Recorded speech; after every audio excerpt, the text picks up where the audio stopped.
नमस्कार मित्रांनो, मी संदीप एरंडे. आपलं बळीराजा ब्लॉग चॅनलमध्ये स्वागत आहे मित्रांनो. तर हे आपली मोसंबीची झाडं आहे. आपण यांना दुसरं पाणी दिलेलं आहे मित्रांनो. तर अशा पद्धतीनं आपले झाडाच्या कुण्या निघू राहिल्या बघा, आणि त्याच्यासोबत फुल पण निघू राहिले, कळी पण निघू राहिली. म्हणजे चांगल्या पद्धतीनं फुटायला सुरुवात झालेली मित्रांनो. आणि हे पिवळे पानं दिसतात याची पूर्ण गळ तर होणारच आहे, कारण पिवळे पानं काही राहत नाही आहे की नाही, ते गळून जातात पाणी दिल्यानंतर पण. आणि अशा पद्धतीनं मग नंतर त्याच्यातून हे असं बारीक बारीक कुण्या निघायला लागतात. पण मित्रांनो, एक खास तुम्हाला एक गोष्ट सांगायची आहे. जर तुम्ही पाणी दिल्यानंतर चांगलं जर तुम्हाला मोसंबीचं जरा फुलासाठी चांगलं जर फवारायचं असेल आहे की नाही, म्हणजे फुलं निघण्यासाठी, मोसंबीला चांगले फुलं निघण्यासाठी, माल धारणा चांगली व्हावी ह्यासाठी, तर काय करायचं मित्रांनो, एक पाणी दिल्यानंतर 7 ते 5 दिवसामध्ये आपल्याला एक फवारणी घ्यायची आहे की बुवा जास्तीत जास्त फुलकळी निघली पाहिजे.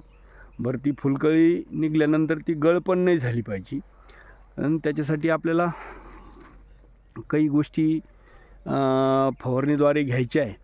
तर पहिलं जे आहे मित्रांनो, 05234 जे आहे ते आपल्याला घ्यायचं आहे. 5 ते 6 ग्रॅमनं आपण घेऊ शकतो त्याला. आणि दुसरं जे आहे ते फ्लॅनोफिक्स, हे जे आहे मित्रांनो फ्लॅनोफिक्स, तर हे 1 ml आपल्याला 4.5 ते 5 लिटर पाण्यामध्ये 1 मिली घ्यायचं आहे की नाही. याचं प्रमाण जास्त नाही व्हायला पाहिजे. याचं प्रमाण जर जादा झालं मित्रांनो, तर त्याचे झाड पिवळेपणा होणं म्हणजे काही उलटं विपरीत होऊन जातं. त्याच्यासाठी 1 ml फिनोलेक्स, तर ते आपल्याला 4.5 ते 5 लिटर पाण्यामध्ये घ्यायचं आहे ठीक आहे नाही, 1 मिली. नंतर आपल्याला काय करायचं मित्रांनो, झिंक आणि लोह. आता हे झिंक लोह कशामध्ये ते घटक जे असतात, मग ते कोणत्याही कंपनीचं असून द्या, पण त्याच्यामध्ये झिंक आणि लोह हे 2 घटक यायला पाहिजे. ते आपल्याला 2 ग्रॅम प्रति लिटरना त्याची फवारणी घ्यायची. म्हणजे आपण काय पाहिलं, 05234 आहे की नाही, 5 ते 6 ग्रॅम ते घेऊ शकतात. फ्लोफिक्स हे घ्यायचं आहे आपल्याला 1 मिली 4.5 ते 5 लिटर पाण्यामध्ये त्याला घ्यायचं आहे. आणि झिंक लोहा म्हणजे हे जे असणारे घटक आहे, हे कोणत्याही याच्यामध्ये कोणत्याही कंपनीचं असून द्या, त्याच्यामध्ये फक्त झिंक आणि लोहा हे 2 पाहिजे. ते जर आपण फवारले तर ते 2 ग्रॅमनं आपल्याला प्रति लिटर पाण्याला ते घ्यायचं आहे. आणि त्याच्यासोबत आपल्याला स्टिकर पण वापरायचं आहे मित्रांनो. भारी स्टिकर असलं तर अर्धा मिलीनं आपण घेऊ शकतो, नाही तर 1 मिलीनं घेऊ शकतो. तर अशा पद्धतीने जर आपण फवारणी केली मित्रांनो, तर आपली ही जी फुलकळी आहे की नाही, ही फुलकळी जास्त निघती, मालधारणा चांगली होती, आणि त्यांना दुसरी गोष्ट फुलगळ पण होत नाही.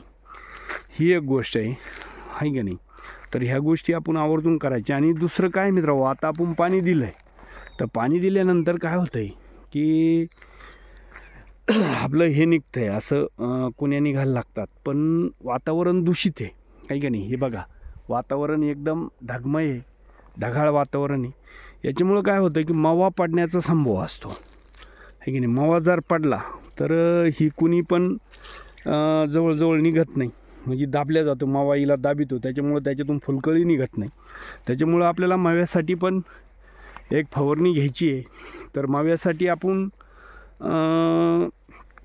अशा अवस्थेमध्ये म्हणजे कोण्या निघायला लागले त्यावेळेस जर घेतली तर आपण सुपर कॉम्प्युटर 1 मिलीना घेऊ शकतो प्रति लिटर. आणि त्याच्यासोबत निमूल्य अर्क आहे की नाही, नीम तेल जे 3,500 ppmचं घ्यायचं आहे आपल्याला. तर 3.5 ml जर घेतलं आहे आणि ते कॉम्प्युटर 1 ml तरी चालतं आहे. तर अशा पद्धतीने आपल्या फवारण्या मित्रांनो.